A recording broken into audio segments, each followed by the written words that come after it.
Up until this point in the season, we've been sort of traveling far and wide and building things and seeing all sorts of incredible stuff. What Lies Buried is a very contained episode. The mandate was to come up with a show that could be contained within the station, so we didn't have to go outside, we didn't have to go to locations. We actually took a walk through the station when we were trying to come up with this idea. We were sort of staring at the ground, and one of us said, what would happen if there was a body lying underneath there? And everything basically developed from that. We call these Bauble Episodes, because you're basically writing a play. It has to be kind of as dense as a play, and the mystery has to be embedded in the dialogue in a way that it doesn't if you are filming all over the place with multiple locations. And that takes a lot of the sort of focus and energy and hard work off of all of the other departments' shoulders and puts it straight onto mine, because I have to rattle off, for instance, on Monday I did 15 and a half pages of dialogue in one room. Basically, that's when I earned my money. One of the things that I liked about it was the idea of bringing back chief constable Giles. We thought it would be wonderful if there could be a moment where there's a confrontation between Giles and Murdoch, going back to their first confrontation, which was about Constance Gardner. So it's the truth you want. Forgive me, I thought it was my conviction. We're neither of us stalwarts when it comes to the truth, are we, Detective? Meaning what? Meaning that there is a truth that lies between us that you have yet to admit to.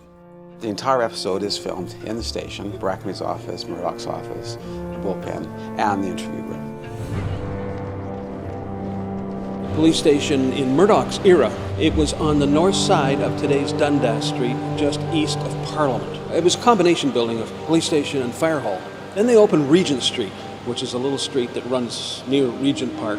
Then they opened this one, 51 Division, in the old Consumers Gas Building, the corner of Front and Parliament. So that's the sequence of number 4, although now it's called 51 Division. As you see around us here in 51, they've very cleverly used the history of the department as part of the decor in this very industrial building. To be a constable on the Toronto Police Force in those days was a feather in your cap. They weren't paid particularly well, but nobody was in those days. $2, $3 a day for payment, but of course the newspaper was a penny. There would have been something in the vicinity of 300 officers, including constables and sergeants and inspectors, and all led by one fellow. We are standing in what we call Old Town Toronto. This is where Toronto was founded, right here on Front Street, at Front and Jarvis. Back in 1902, this truly was still pretty much the center of Toronto. The new fantastic market had just opened. It was the Eaton Centre of its day. It was one of the largest public buildings in the city. The morgue of the city stood 2 blocks from the market, and it was on Frederick Street right at the Esplanade. And down that way, down the other end of Front Street, was the Great Queen's Hotel, the real first luxury hotel we had in the city. It's where the Royal York Hotel stands today, right across from Union Station. All these warehouses along here where all would have been standing in the 19th century. The great St. James Cathedral was built in 1853. The spire was added in 1874. That would have been there. And St. Lawrence Hall on King Street, just behind me, built in 1850. It was the first real great room of Toronto, where people like Frederick Douglass, the great abolitionist, would have spoke. So John A. Macdonald, P.T. Barnum, the great circus man from New York, he used to book all his acts in there.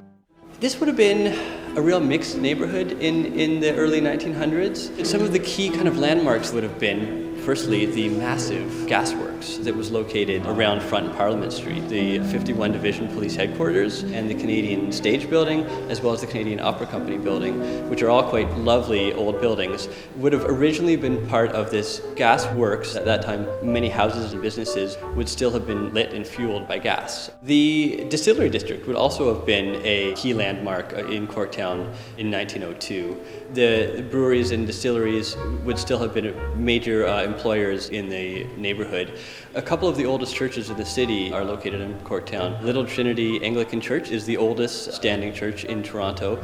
Also, St. Paul's Basilica, which is a few blocks north. That church was constructed in the 1880s, and that parish is the oldest Catholic parish in the city. You asked to see me. It's over, John. It's finally over. We're into season 8 now, and I've been with the show from day one of shoot. I personally felt myself, that I'm sort of getting on in age here, and in reality, as a police officer constable, I would be certainly retired by now. Paul Aiken came up with a great storyline for Constable Hodge. A nice goodbye episode. If you have a story, and it's a really good story, and that involves sacrificing one of your constables, you tend to think story first. And so Brian Callback was a victim. Mind you, he's not going to prison for long. He will probably never be a member of the police constabulary again. But I would hope that at some point, Brian Callback gets a call back. Nothing like a hot cup of tea. Oh, you're a good man, Dodger.